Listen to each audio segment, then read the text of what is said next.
This video will show you how to replace the cabin air filter on a Toyota Matrix. This will be located in your dash behind your glove box. Let's get into it. Okay friend, let's get started on our job. Open your glove box, remove anything located inside, then we're going to make our way along this outside area here. Now down here you can see that there's a Phillips head screw. This is actually attached to a small plastic shock. The far end of the shock is attached to the dash. Go ahead and remove the screw.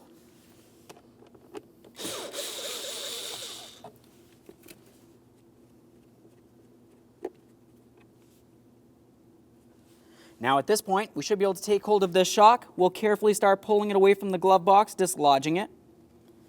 Now we're focusing up along this area of the glove box, along each side.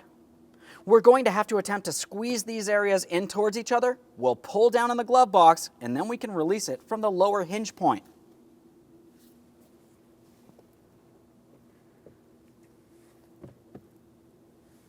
Go ahead and set that aside. The glove box is out of the way. We're looking in this area. This is where our cabin air filter is going to be located. This has two locking tabs. There's one over on one side and there's one on the other. Just go ahead and squeeze them towards the center and remove that cover. That exposes that cabin air filter. Go ahead and remove it.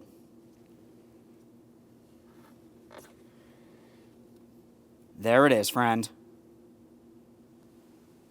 Prior to installation of any brand new part, clean and inspect the mounting area. Make sure no debris fell inside where your blower motor would be located. Now it's time for installation of the brand new cabin air filter. We're going to rotate it until we see a side that has an arrow. This is for the airflow. We want to make sure we have this going in the proper direction. The blower motor will be drawing the air down, and everything else will be getting collected along the top. We'll line this up and press it into position. Now it's time for our plastic cover.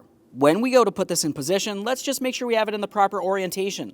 Looking at the inboard side of it, we want to have this hooked area facing down so that it lifts the cabin air filter up when it's in the proper placement.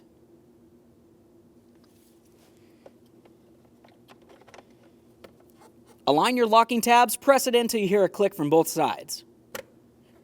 We'll just double check to make sure it's secured, and now we can continue on reinstalling our glove box. Now, as far as installing the glove box, let's have a look at this area. You can see that we have the two ears along each side. Those need to fit into their corresponding areas on the dash itself. Let's carefully line this up and we'll press it inward. Listen for an audible click from both sides at the bottom. We'll start lifting this up. We need to latch in our locks along the top. We're not bringing it up to the fully closed position yet.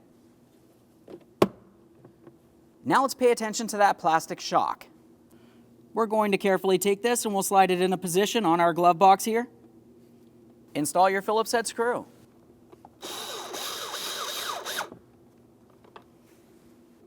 Reinsert anything that you had removed from the glove box and close the glove box. Okay friend, we finished the installation of our cabin air filter. Now the next thing you need to do is put the key in the on position, test your blower motor on all speeds, and confirm you don't hear any odd noises. If you do, debris fell inside and you're going to need to remove it. Aside from that, thanks for watching. When only the best will do, demand TRQ. The only company that lets you view before you do. TRQ is committed to offering the highest quality aftermarket auto parts that are engineered for peace of mind. Thanks for using and viewing with TRQ.